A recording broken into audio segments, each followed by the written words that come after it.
안녕하세요. 화학자 자홍지입니다. 만약에 세상이 멸망한다면 필요한 것은 무엇일까요? 여러 가지 의식주와 관련된 것들이 있겠지만 자신을 지키고 힘을 갖기 위해서는 역시 화학의 힘으로 만들어낸 폭발물이 가장 강력하지 않을까 생각합니다. 그래서 오늘의 주제는 폭발물의 한 종류를 일상 속에서 얻을 수 있는 물질들로 만드는 아주 화학적인 방법에 대해서 함께 살펴보겠습니다. 여러 종류의 폭발물 중에 오늘의 주인공은 피크르산이라고 불리는 물질입니다. 구조를 살펴보자면 육각형의 벤젠이라는 고리에 OH가 붙은 페놀이 기본적인 형태를 가지고 있고요. 총 3개의 NO2라는 폭발물의 필수 요소인 나이트레이트가 들어있는 물질이 바로 피크르산입니다. 이 외에 여러 가지 폭발물 역시 나이트로 혹은 나이트레이트 작용기들이 들어있는데 대표적으로는 테트릴이라고 불리는 폭약은 원래 이름이 테트라 나이트로 메틸 아닐린이라 불립니다. 테트라는 4개를 의미하고 있고요. 결국 나이트로가 4개가 들어있다. 그리고 메틸이 붙어있는 질소가 벤젠에 연결된 아닐린이라는 물질이다 라는 것을 풀어서 말한 것이 바로 이 화합물의 명명법이 되는 것입니다. 또 다른 종류는 가장 익숙한 트라이나이트로톨루엔, 바로 TNT를 볼 수가 있습니다. 트라이는 3개이기 때문에 3개의 나이트로가 들어있고 벤젠에 탄소가 하나 붙어있는 톨루엔이라는 물질이 기본이다 라는 형태가 되는 것이죠. 모든 폭발물이 꼭 벤젠 고리를 가질 필요는 없습니다. 하나의 예시로는 펜타에리트리톨 테트라나이트레이트라는 물질이 있는데요. 줄여서 PETN이라 불리는 강력한 폭발물입니다. 자, 테트라나이트레이트니까 4개의 NO3 나이트레이트들이 들어있고요. 가운데 있는 하나, 2개, 3개, 4개, 5개의 탄소로 이루어진 물질이 펜타에리트리톨이라는 물질입니다. 에리트리톨이라는 것은 요리를 해보신다면 보신 적이 있을 수 있는데 살이 찌지 않는 감미료로 알려져 있는 단맛을 내는 물질입니다. 당연히 먹어도 되는 것이겠죠. 하지만 기본적인 에리트리톨은 탄소가 4개가 들어있고요. 이것이 5개가 있는 것이 펜타에리트리톨이라는 물질입니다. PETN과 TNT를 1대1의 비율로 섞으면 펜톨라이트라고 하는 폭탄이 되고요. 또 이 물질을 RDX라고 하는 강력한 화합물과 섞는다면 셈텍스라 부르는 폭발물이 됩니다. 자, 이 경우에는 고리를 가지고 있어서 사이클로라는 이름이 붙었지만 벤젠이 아닌 것은 볼 수 있습니다. 그래서 고리 형태의 트라이메틸렌, 메틸이 3개 들어있으면서 트라이나이트라민, 이 나이트라민이라는 것이 3개 붙어있는 물질을 의미하고 별칭으로는 RDX라 불리지만 또 다른 이름은 헥소젠이라고도 불립니다. 조금 더 강력한 폭탄인 옥타젠 역시 존재합니다. 옥타젠은 더 높은 분자량을 가져서 고분자량의 RDX다라고 부르는 HMX라는 물질이 됩니다. 자, 이들 중 오늘 이야기할 주인공은 TNT보다 조금 더 만들기 쉬운 피크르산이라는 물질을 대상으로 이야기를 해보겠습니다. 모든 나이트로가 들어있는 화학물질, 폭탄을 만들기 위해선 당연히 질소를 공급해줄 수 있는 질산이 있을 때 가장 편리합니다. 자, 또한 여기에 반응을 일으키기 위한 황산도 있다면 우리는 무엇이든지 폭탄으로 만들 수가 있는 것이죠. 실험 영상 중에서 나이트로셀룰로스를 합성했던 영상을 여러분들이 보실 수 있는데 솜에다가 질산과 황산을 처리하는 것만으로도 폭발하는 섬유를 만든 영상을 함께 본 적이 있었습니다. 나이트로가 들어있는 형태는 굉장히 강력한 폭발물이 되는 것이죠. 오늘의 본 주제로 들어가서 피크르산을 만들기 위해서는 어떻게 해야 될까? 벤젠이라는 형태가 공통적이면서 자주 보이기 때문에 우리는 벤젠에 NO2 3개를 붙이고 OH 하나를 붙이면 되겠다라고 생각하기 쉽습니다. 그래서 시작 물질을 벤젠이라 생각하기 쉬운데 벤젠 같은 경우에는 보면 뭔가 특징적인 부분이 없는 거를 여러분들이 눈치챌 수 있습니다. 결국 이 벤젠은 손잡이가 하나도 없는 클라이밍 벽과도 같다고 볼 수가 있는 것이죠. 우리가 간단하게 무언가를 만들기는 사실 좀 어려운 물질입니다. 결국 이보다는 의약품의 하나인 살리실산이라는 물질에 찾아본다면 알코올의 핵심 요소인 OH가 들어있고 또 산성 물질들에 많이 포함되어 있는 카복실산이라는 작용기도 있습니다. 결국 이 물질은 이제 손잡이가 생긴 클라이밍 벽이라고도 말할 수가 있겠죠. 살리실산을 어디서 얻을 수 있을까? 가장 자연적이고 편리한 방식은 버드나무로부터 추출하는 것입니다. 백버드나무의 명칭이 살릭스 알바라고 불리는데 이름만 봐도 느껴지듯이 여기서 발견된 물질이기 때문에 살리실산이라고 부르고 있습니다. 살리실산에 약간의 화학 반응을 한다면 약을 만들기가 쉬운데요. 메탄올과 함께 반응시키면은 살리실산 메틸이라는 물질이 만들어지게 되고요. 이 물질은 진통제면서 소염제로 작용합니다.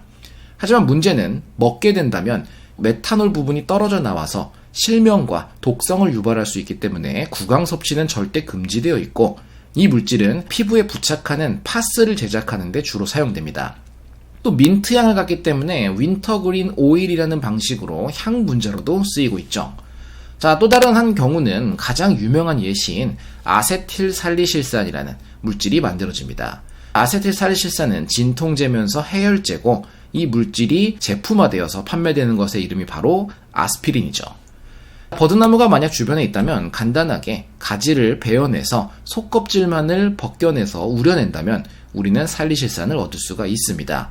우려내는 것은 물이나 에탄올 모두 상관없지만 에탄올을 썼을 때가 압도적으로 많은 양이 추출되는 것을 볼 수 있는 만큼 에탄올을 준비할 수 있다면 더욱더 편리하게 합성할 수가 있겠죠. 에탄올에 대해서는 술에 대한 화학 이야기에서 다뤘지만 담금주들, 그리고 이것을 정제해서 증류시켜서 만든 고농도의 에탄올이 존재합니다.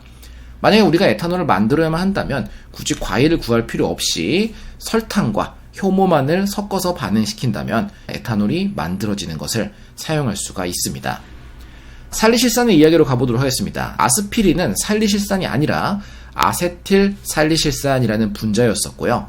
들어있는 양은 약의 종류마다 다르지만 여기 사진에 보이는 경우에는 500mg의 아세틸살리실산이 들어있는 것이겠죠. 중요한 점은 모든 것이 다 아세틸살리실산이라는 약효성 화합물이라고 판단하기는 조금 어렵습니다. 왜냐하면 약을 쪼개본다면 내부는 가루처럼 부스러진 형태고 겉면은 매끈매끈한 혹은 약간의 광택이 있는 형태인 것을 쉽게 볼 수가 있죠.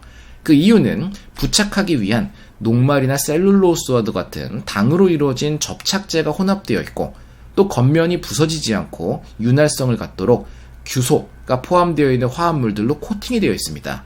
이것들을 제거해야만 우리는 순수한 아세틸살리실산을 분리할 수가 있을 겁니다. 과정은 간단합니다. 아스피린을 가루낸 다음에 아까 전에 준비한 에탄올에 넣고 녹여주게 되는 것이죠. 이후에 건더기들을 걸러내고 액체만 증발시킨다면 우리는 순수한 아스피린을 얻을 수가 있습니다. 중요한 점은 지금 얻은 것은 아세틸살리실산이지 우리가 필요한 살리실산이 아니라는 것이고, 그 말은 분홍색으로 표시되어 있는 아세틸 부분만 제거한다면 우리는 원하는 목적을 얻을 수 있습니다. 물이 존재하는 조건에서 물질이 분해하는 것을 가수분해라고 부르면서 산을 넣었을 때 아주 빠르게 일어납니다. 자, 그럼 우리에게 필요한 것은 이제 산을 얻는 방식이 될 것이고, 산이 만약에 없다면 만들어줘야겠죠. 여러 종류의 산 중에서 가장 근본적이고 유용한 것은 바로 황산입니다. 황산을 얻는 방식은 황만 있으면 아주 간단하게 할 수가 있는데요.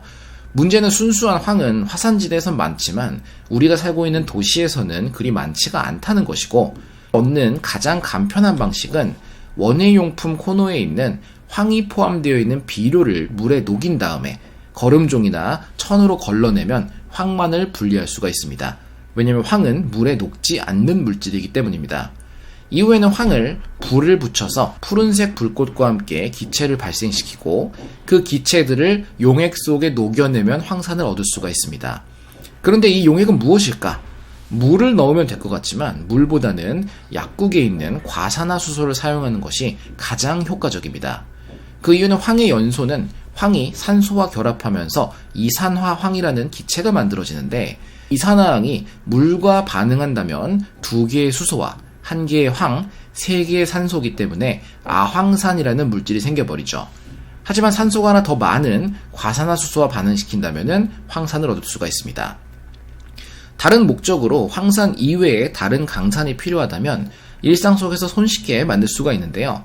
음식에 넣어서 먹는 소금에다가 황산을 반응시키면 염화수소 기체가 발생하고, 이것을 같은 방식으로 물에다가 녹여준다면 염산이 얻어집니다. 또 수영장이나 물의 소독약으로 쓰이는 NaBr과 황산을 반응시킨다면 브롬산을 또 쉽게 얻을 수가 있는 것이죠. 질산을 이용해서 만들 수도 있지만 피클산은 좀 더 간단하게 만들 수 있기 때문에 질산포타슘이라는 상대적으로 안정한 염을 이용해서 만들 수 있습니다.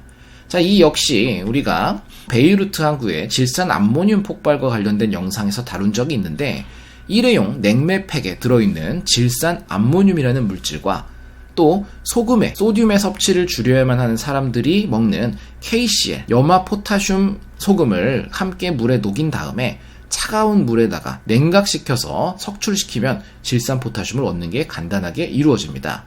마지막으로는 냄비에 기름을 넣어서 오일베스라는 실험 장치를 간이로 만들고 그 안에서 천천히 반응시켜주면 피크르산이 얻어지겠죠. 자세한 반응 조건 등은 안전 때문에 밝히지 않겠습니다.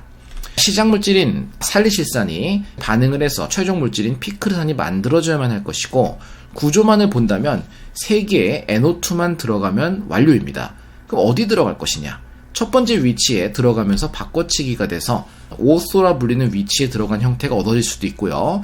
다음으로는 두 번째 위치에 먼저 들어가면서 파라라는 구조가 얻어질 수도 있습니다. 3번 위치에 들어간 형태로도 얻어질 수가 있고, 우선 하나가 들어간다면 다음 반응 역시 순차적으로 위치에 따라서 바꾸면서 들어가게 됩니다. 이 모든 것은 경쟁적으로 일어날 것이고 최종적으로 우리가 원하는 목적지까지 도달할 수가 있습니다. 만들어진 이후에는 얼음물에 그냥 부어주면 우리는 노란색의 피크르산 결정을 얻을 수가 있죠. 피크르산의 특징은 폭발물인 건 당연하지만 금속과의 접촉을 피해라라는 경고 문구가 쓰여 있는 것을 볼 수 있습니다.